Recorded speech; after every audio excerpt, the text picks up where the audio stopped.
You are the one people count on, the capable one, the one who handles things, who stays steady, who shows up for your children, for your aging parents, for your friends, for the people at work who fall apart so reliably that someone has to hold it all together. And that someone is always you. You are good at it. You have been good at it for as long as you can remember. And if you are honest, really honest, in the quiet of an ordinary evening, you cannot remember the last time someone took care of you, not asked politely how you were doing, cared for you, held you when you were the one coming apart. The strangest part is that you have arranged your whole life so that no one ever has to. You wave off the help. You say you are fine before anyone has finished asking. You would sooner do it yourself every time than risk being a burden to a single living soul. You have probably decided that this is simply who you are, that you are independent, low maintenance, strong, but I want to offer you a different possibility tonight. What you call your personality may not be your personality at all. It may be something you learned a very long time ago, when you were far too young to be learning it. Because somewhere back there, you became your own mother. You learned to soothe yourself, to need nothing, to be the steadiest person in the room before you were even out of childhood. And here is the part almost no one says out loud.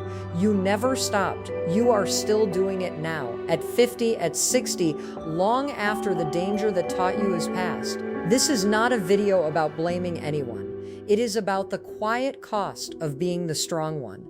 And it is about the one thing you were never allowed to have, and are still, even now, allowed to want. Let us go back to where this started, because you did not arrive in the world self-sufficient. No child does. Every child comes in needing to be held, soothed, noticed, returned to. That need is not weakness, it is the blueprint. A child who is reliably comforted slowly builds something invisible and lifelong, the quiet certainty that when things fall apart, someone will come. But some of us learned something different. We learned that when things fell apart, no one was coming, or that the person who was meant to come was overwhelmed or distracted or needed comforting herself. Maybe your mother was loving but stretched far too thin, raising too many on far too little. Maybe she was anxious and you learned to manage her moods before you could name your own. Maybe she was cold or absent or simply a child herself inside a grown woman's life. It does not take a monster. It only takes a parent who, for whatever reason, could not consistently hold you, and a child who is paying close attention, because children are always paying attention, and a child who senses that her needs are too much for the adults around her does something remarkable and heartbreaking. She does not stop having needs, she just stops showing them. She becomes easy, she becomes helpful, she learns to read a room before she steps into it, she becomes the one who comforts rather than the one who is comforted, because being needed felt so much safer than needing. Some of us were quietly parenting our own parents before we were 10. Some of us were raising younger brothers and sisters, keeping a household calm, becoming the steady one in a home that had no other steady one. And here is what you concluded, without ever once putting it into words, that love had to be earned by being useful, that the way to stay safe was to need nothing and give everything. You were praised for it, and the praise sealed it shut. The adults called you mature, responsible, so grown up, such a good girl, so easy, never any trouble. They meant it kindly. But every time they praised the child who asked for nothing, they taught you a little more deeply that the child who asked for something was the problem. So you filed your own needs away somewhere you could not reach them, and you got very, very good at being fine. That little girl was not born strong. She became strong because strong was the only safe thing to be, and she has been quietly running your life ever since. So let us name precisely what this is, because naming it is where its grip begins to loosen. What you carry is not a personality trait, it is an adaptation.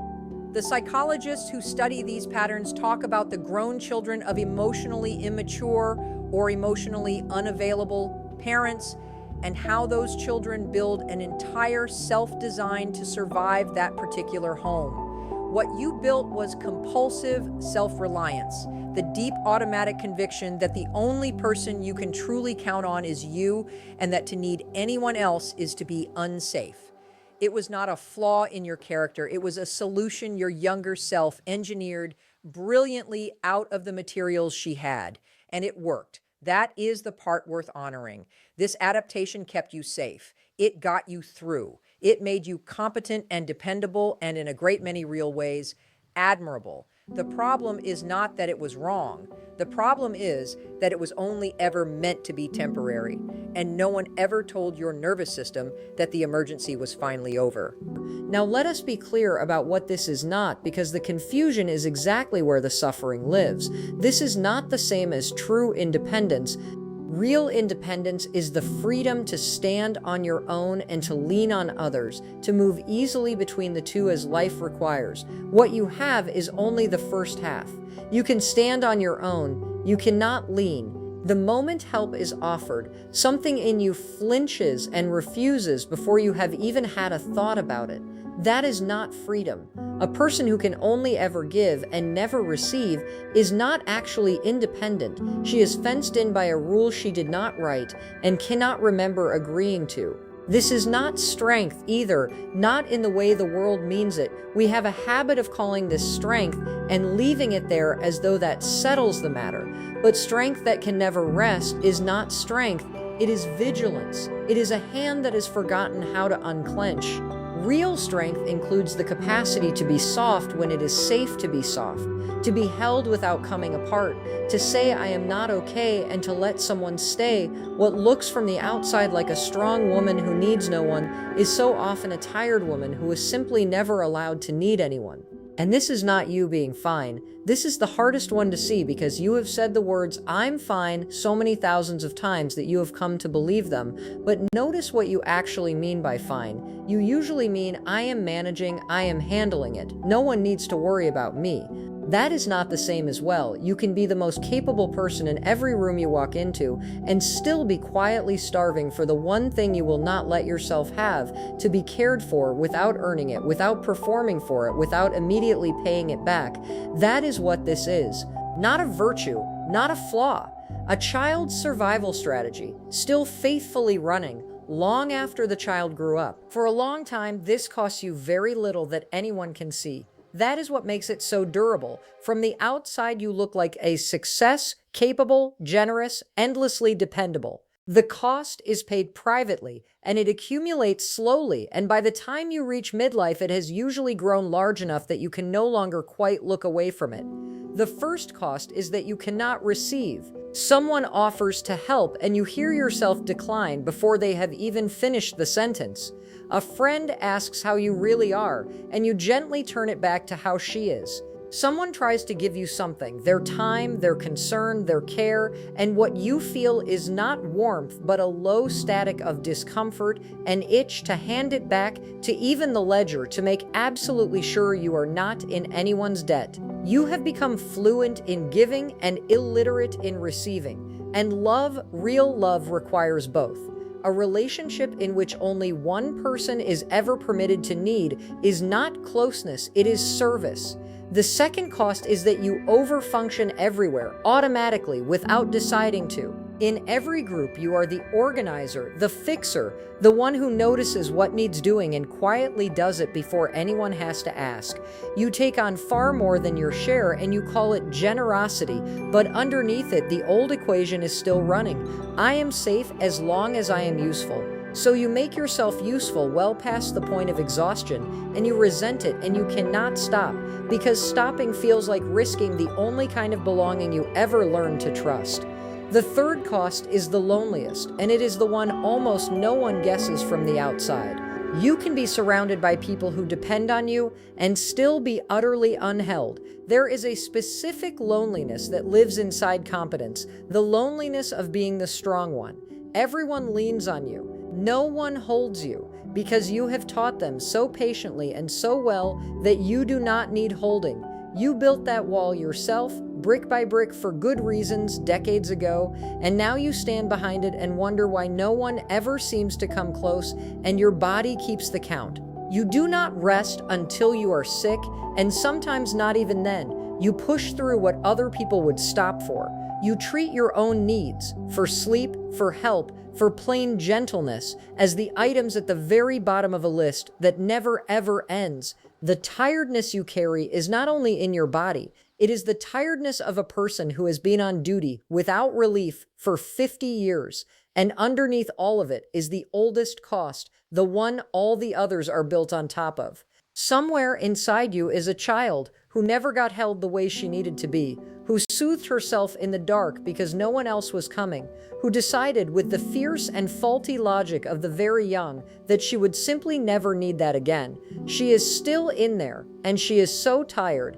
You are allowed, right here just for a moment, to feel how long she has been carrying this. Not to fix it, not to explain it away, only to notice that it was real, and that it was a very great deal to ask of someone so small. You may be feeling all of this more sharply now than you used to, and there are real reasons for that.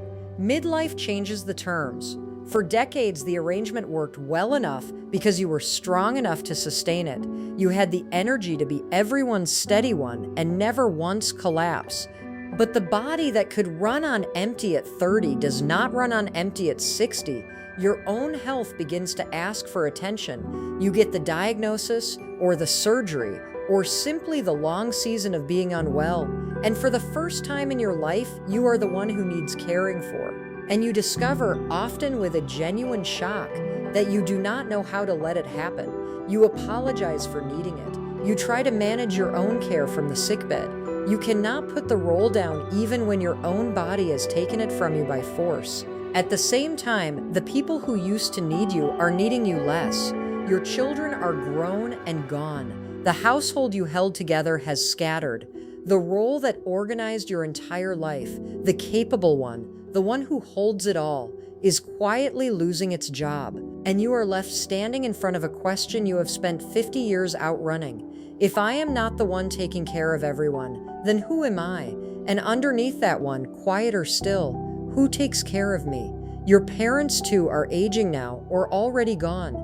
You may find yourself caring for the very mother who could not care for you, feeding her, lifting her, managing her days for a person who never quite managed it for you. Or she may have died and taken with her the apology you half hoped for, the chance that she might finally have seen you. Either way, the door at the top of the stairs is closing and some part of you knows it.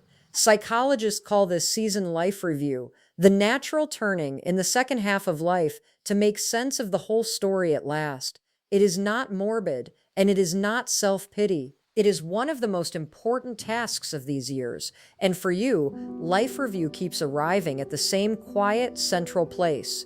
A child who took care of everyone, including the grown-ups, and was somehow never quite taken care of herself. Here is where the culture would tell you to toughen up, to count your blessings, to stop dwelling, and be grateful you are so capable. But that is the old voice, the very one that taught you to bury the need in the first place. There is a different move available to you now, and it is the braver one. It does not ask you to be stronger. It asks you, after all these years, to finally turn toward the one person you have never once taken care of, yourself. So what does it actually look like to turn toward yourself? And let me say very clearly what it does not look like, because you will be tempted to turn this too into one more thing you accomplish alone. It does not look like becoming even more self-sufficient. This is not a new project to complete by yourself, a self-improvement plan you execute with the same grim competence you bring to everything else. You have heard the phrase, reparent yourself, and there is real truth in it. But be careful, because for someone like you, done wrong, it simply becomes the old trap wearing a gentler name. You cannot self-reliance your way out of a wound that was caused by having to be self-reliant. The work here is almost the opposite. The work is learning to let other people in. It begins far smaller than you would think. The next time someone offers to help, the entire practice is just to pause before the reflexive no and to say yes to something small. Let a friend carry the heavy thing. Let someone bring the meal and do not send one back. When a person who loves you asks how you are, the practice is to tell them one true thing instead of the cheerful summary. Not your whole heart at once, just one true thing. These sound trivial, they are not. To a nervous system trained for 50 years to need nothing, Accepting care is genuinely hard, and every small time you let it happen and the sky does not fall, you teach that old, vigilant part of you something it never once got to learn. That needing did not make you unsafe. That needing did not make you unloved. You will feel guilty. Letting someone care for you, you will feel a discomfort so sharp it can feel like doing something wrong. That guilt is not a signal to stop. It is the feeling of an old rule being broken. The rule that said your needs were too much. Of course it feels like breaking a rule. It is breaking a rule. The guilt is not proof that you have done something bad. It is only the measure of how long you went without.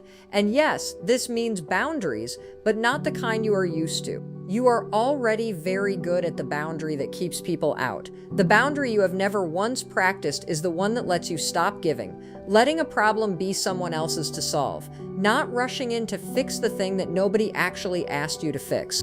Sitting still inside the almost unbearable feeling of being unproductive and slowly discovering that you are still loved even when you are not being useful. That is the real frontier for you. Not building a higher wall, lowering it on purpose in the few places where it is finally safe. This is what self-mothering actually means, not doing it all alone, only more efficiently. It means becoming for yourself the steady presence you needed and did not have, and at the very same time, finally letting the good people in your life do a little of that for you too. It means giving that tired child inside you the thing she actually needed all along, which was never to be more capable. It was to be held. There is one belief underneath all of this, and if you can loosen it even a little, everything else grows lighter. The belief is this, that your needs are a burden, that to be loved you must be useful, that care is something you earn by never requiring any. You did not invent that belief. You inherited it in a home where your needs genuinely could not be met, and where the most adaptive thing a small child could possibly conclude was that the needs themselves must be the problem. But a child confuses what happened to her with what is true about her. She does not think my mother could not meet my needs. She thinks my needs are too much. Those are two entirely different sentences, and you have spent a whole lifetime living by the wrong one. So let me say the true one, as plainly as I possibly can. You were never too much. You were a child with ordinary needs, the very same needs that every child has, and they went unmet for reasons that had everything to do with the adults around you and nothing whatsoever to do with your worth. The need was not the problem. The need was normal. It was the room that was too small. And the strength you built on top of all that, that was real and it was magnificent and it is yours to keep. No one is asking you to throw it away. You get to stay capable. You get to be the steady one when steadiness is genuinely what the moment calls for. The only thing that changes is that it stops being the only thing you are allowed to be. Strength was once survival. You had to be strong. Now it can become a choice, something you offer when you want to, and not a sentence you are quietly serving. And on the days you do not want to be the strong one, you are allowed to set it down and let someone else carry the weight for a while. You are allowed to be cared for, not because you earned it through a lifetime of caring for everyone else, though heaven knows you did, but for the same reason anyone is, because you are a person and people are meant to be held. That was always true. It was true when you were small and no one ever told you. And it is still true now. So let me leave you with the permission that no one may ever have given you. You are allowed to need. You are allowed to be the one who is held, and not only ever the one who holds. You are allowed to rest before you are sick, to accept help before you are desperate, to say I am not okay without already having a plan in hand for fixing it. You do not have to earn your place here by being useful. You never did. The bill you have been paying your whole life was never a real bill. You can keep your strength. It is hard-won, and it is beautiful, and it has carried you and the people you love through a great deal. Only let it share the house now, with softness. Let there be rooms in your life where you set it down. Let some good and patient person see you with your hands unclenched. It will feel unfamiliar, but unfamiliar is not the same thing as wrong. It is only the feeling of finally doing something you were never allowed to do. And be gentle with the child who got you here. She did something extraordinary with what little she was given.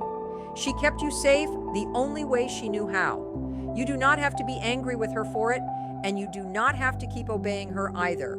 You can thank her, and you can tell her the truth she waited her whole life to hear, that she was never too much, that the need was never the problem, and that she does not have to do it all alone anymore, because she has you now.